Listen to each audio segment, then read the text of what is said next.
Hi everybody, my name is T, and today I thought it might be sort of fun to do a little commentary video about the animation meme I made with my dude Twightstone. There's a bit more of a flash warning for this video than most of mine, because I recorded the entire process start to finish.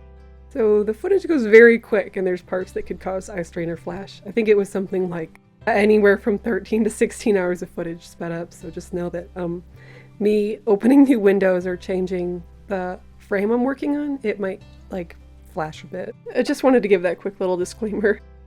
I plan to talk through the making of this meme and the storyline behind it. I did a little poll for what kind of video people would like to see, and it seemed pretty clear that a combination of story and animation process was winning out. Even so, animation process did get more votes than short stories, so I'll mainly be talking about that. Or try to anyway. I tend to sort of ramble on about stories.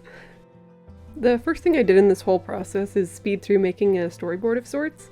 Usually when I'm making animation memes of any kind, or PMVs, or, anything at all like that, I plan out what's going to happen in a little Google Doc. I listen to the song about a million times and see it in my head, just try to visualize it. I don't even usually do storyboards before I start sketching because of this. I have noticed that when you just, write out what's going to happen to the lyrics of the song, you kind of get the timing all messed up, and my frame rates are always just completely off throughout the entire song, which is, fine, I guess, but I am trying to work on that. I really always wanted to make an animation to this song, although which character I was going to use was always a toss-up in my head. It's on one of my main playlists though, and when I was working on a different project the other day, it came up and I realized that I had some fun ideas for Twightstone. And now one of the first ideas for this animation that I had was that I was going to have Twightstone singing near the end part, just kind of sitting down chilling with a different expression for every consecutive dead weight, But when I thought about it more, I realized I really wanted to have a walk cycle play in the end, both because it would be a fun challenge to have a front walk cycle. I haven't done one of those before with a cat character, and because I thought the dude could take steps to the beat of the song. He doesn't really, by the way, but that was the original thought. So Twightstone here, he's not a medicine cat by StarClan's approval or choice. As an apprentice, he was injured in a battle where he accidentally badly injured a warrior of Leaf Clan who later died. He realized how much hurting others made him feel sick, and although he wanted to help his clan, he never wanted to be a warrior. Having nightmares almost every night, he became close to the current medicine cat of Jungle Clan, a large brown tom named Mudwisp. Mudwisp was different than any cat he had really spent time around before, both patient and understanding. He was well respected within the clan, and they needed him. His admiration grew into longing, and Twightpaw often spent his days in the medicine den helping to sort herbs or tend to injured clanmates while his own shoulder healed. He discovered that, although he had no natural talent for it, he loved it, and suddenly there was a spark again in his life, some meaning that didn't immediately correlate to the blood he could never seem to completely groom off of his claws. He felt like he had a purpose again. So Mudwisp took him to Starfalls to ask StarClan's approval in taking on a new apprentice. In the same battle that Twightpaw was injured, his former mentor had lost an eye. He thus retired to the Elder's Den, being a senior warrior anyway, and not used to navigating treetop branches with his depth perception messed up. So Twightpaw was mentorless anyway. The only missing piece was an official trip to StarClan. But when his nose touched the glassy still water of Star Pools, he wasn't given either approval or encouragement. Rather, one of the eldest warriors of the jungle, a former deputy and resident legend, asked him to walk with her. The starry cat here is Bluebird, and she's this warrior. She's known with nothing but respect and reverence through the clans, so when she blatantly denied Twightpaw's request to become a medicine cat apprentice, no one questioned it.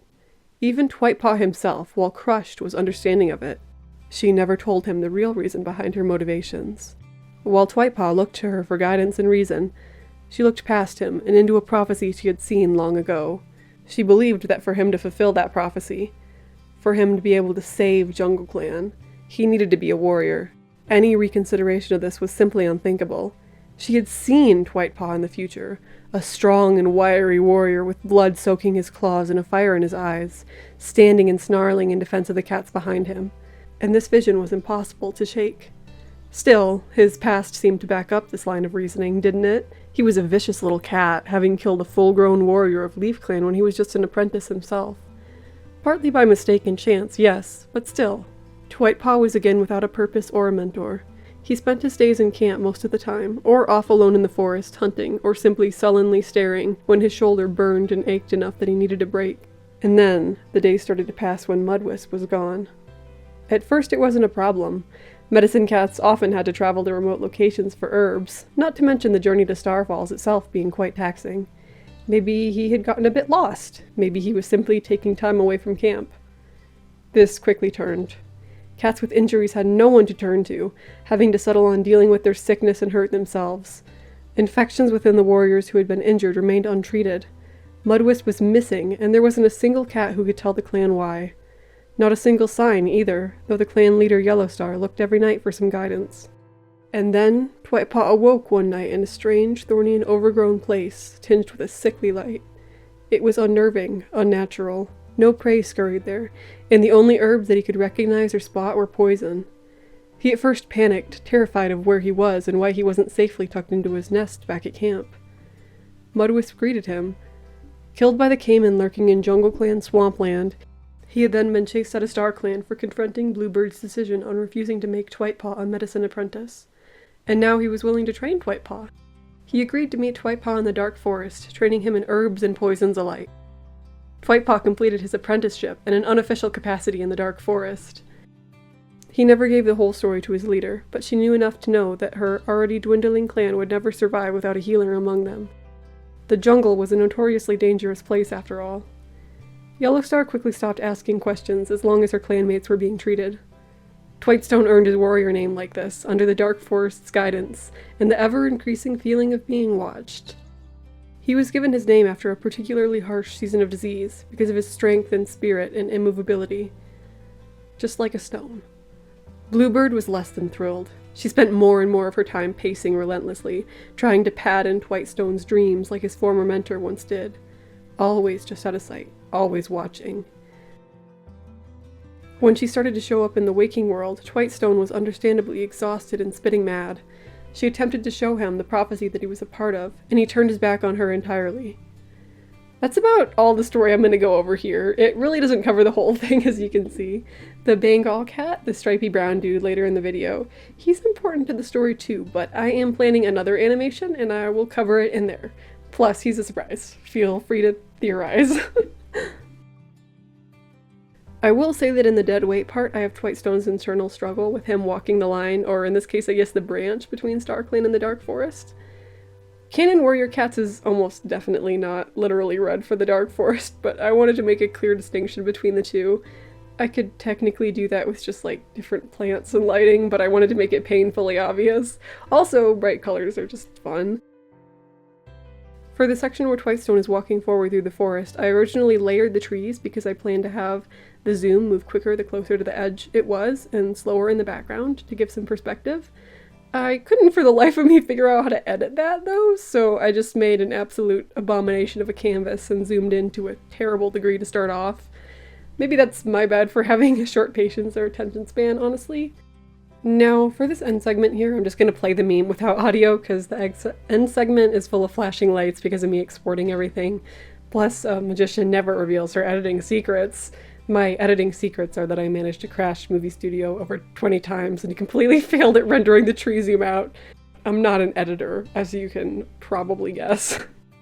I hope you enjoyed this video. I've been sitting with like 2 sentences of the script for ages now, and it's about time I get around to finishing it.